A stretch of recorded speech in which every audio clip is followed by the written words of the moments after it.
He also addressed the issue of whether he would allow the former White House counsel Don McGahn to testify to Congress. Here's part of the interview.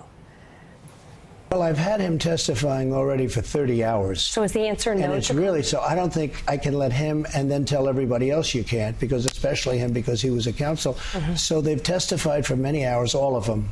Many people. So as far as you're concerned, it's really, it's kind of done. I can't say, well, one can and the others can't. Okay, so is it done? I would say it's done. We've been through this.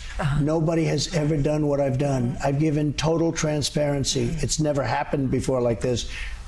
So Congress shouldn't be looking anymore. This is all. It's done. Even my finances, it must have been looked at for $35 million. I assume they looked at my taxes. I assume that Mueller looked at my financial statements for $35 million, and having 20 people plus 49 FBI agents and all of the staff and all of the money that was spent. I assume they looked at my taxes, which are fine, and I assume, except they are under audit, by the way. I will tell you that officially, because the New York Attorney General's coming at you pretty hard. Well, she campaigned on the fact that, oh, I'm going to get Trump, I'm going to get Trump. So right there, she's precluded from doing anything. I mean, can you imagine somebody campaigning, doesn't know anything about me, and she's campaigning on that fact? So I assume that for the $35 million, they've gone through everything. My taxes, my financial statements, which are phenomenal, they've gone through everything. And I'm so clean. Think of it. After 2.5 years and all of that money spent, nothing. Very few people could have sustained that. We also asked him about Venezuela, and specifically if there was a physical threat to Juan Guaido or if he was detained, how the U.S. would respond. Here's part of that section. He's actually a brave person, and because I know what he's going through, I'm speaking to our people all the time. He's a brave guy, and what's happening in Venezuela is sad. When you look at 20 years ago, it was one of the wealthiest countries in the world, if you think about it, and now they don't have food and they don't have water, and people are dying from hunger. It's a very, very serious situation. What are your red lines in Venezuela? I don't want to say, but we have lots of options, and some of them are very tough options. Is there a tipping point for military intervention? There's always a tipping point, but certainly I'd rather not do that. I just want to help the people. The people are dying. They have nothing. These were people that were living well 20 years ago. Catherine, they have nothing. They don't have water and food, and they're dying of hunger right on the border. It's terrible. And we also asked the president about the 2020 race, especially given another Democrat has entered the field, Senator Bennett. And the president had some surprising answers on how he thinks the Democratic field is shaping up and who he thinks he may face about 18 months from now. You're not going to win. Is it Joe Biden? I think that Biden seems to have a lead. I'd be very happy if it were Biden. Happy Sleepy why? Joe. I think he did a bad job. I'd be running against him. So you think he's beatable? I just don't think he'd be a very good candidate. I mean, we'll see what happens. I hope, I wish him well. I'd like him to get it. I'd be happy. I'd be happy with Bernie. I personally think it's those two. Between those two? I think it's between those two. I don't see anybody else, but could be. You never know. Now, in my case, who would you rather face? I announced, and I think I was pretty much right. I know I was at the top from the beginning. I think he is now leading. Bernie would be second. We'll see what happens. Who would you rather face? Oh, well, I don't want to say that to you, but I don't think it matters very much. I think we're going to do well. We have the strongest economy that we've ever had. We're doing phenomenally. We have the best unemployment numbers, African American, Asians, Hispanics, best numbers we've ever had. Women, the best in 61 years, unemployment numbers, job numbers, wealth numbers. We have the best numbers. I think we have the best economy we've ever had. And we have more people, Catherine, working right now than ever in the history of our country. So I don't know why somebody beats that. I'd like you to comment on some statements the vice president made while he was campaigning in Iowa. He said China is, quote, not competition for us, for the U.S. Are you talking about which vice president? I'm sorry, former Vice President Biden. Oh, I apologize. The current vice president is much more talented. He wouldn't have made that statement. Pardon me. Mike Pence would not have made that statement. Everyone's competition. I view everybody as competition. Is he being naive about China? Well, he is very naive about China. China, right now, we lose 500 billion. After I sign the deal, it won't be anything like that. China just, during the Obama years in particular, just took advantage of our country so badly.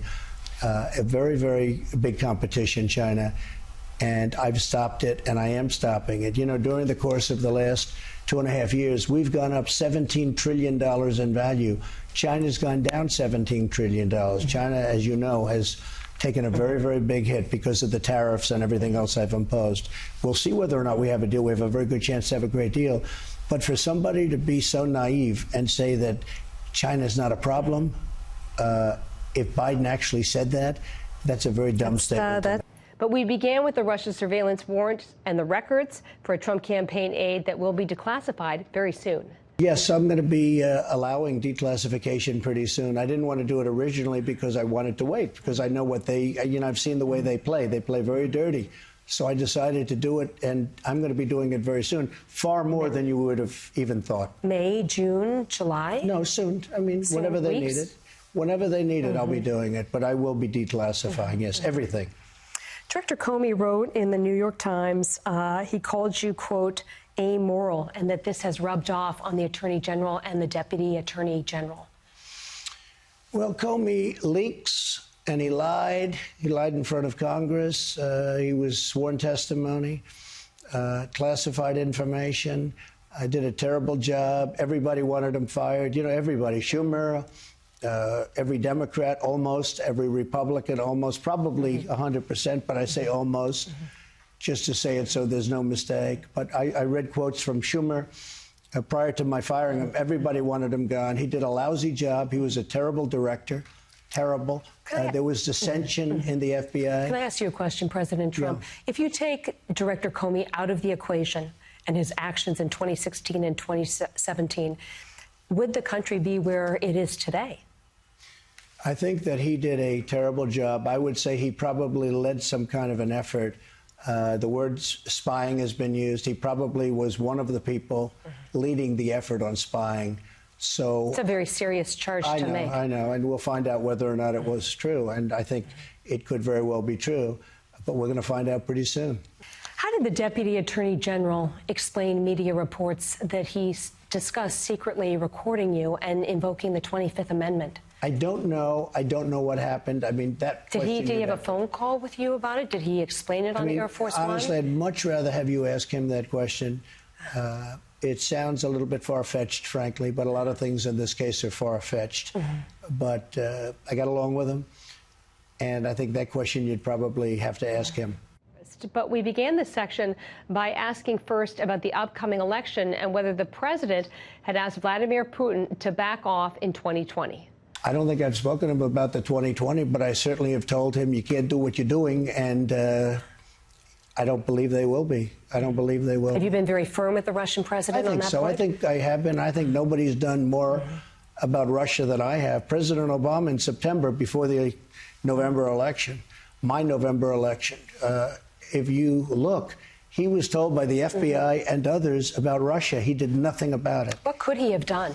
Well, he could have done something. I mean, he could have called out the troops and he could have said, let's look at this very closely. He did absolutely nothing because he thought that crooked Hillary was going to win the election, and she didn't even come close.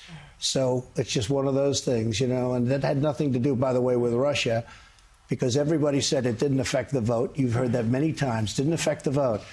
But I don't want Russia or anybody else playing around with our elections. Should the former vice president explain himself on his dealings in Ukraine and whether there was a conflict? I hear it's a very serious problem. With his son's business interests? Sure. I'm hearing it's a major scandal, major problem. Very bad things happened, and we'll see what that is. And they even have him on tape talking about it. They have Joe Biden on tape talking about the prosecutor, and I've seen that tape. A lot of people are talking about that tape. But that's up for them. They have to solve that problem.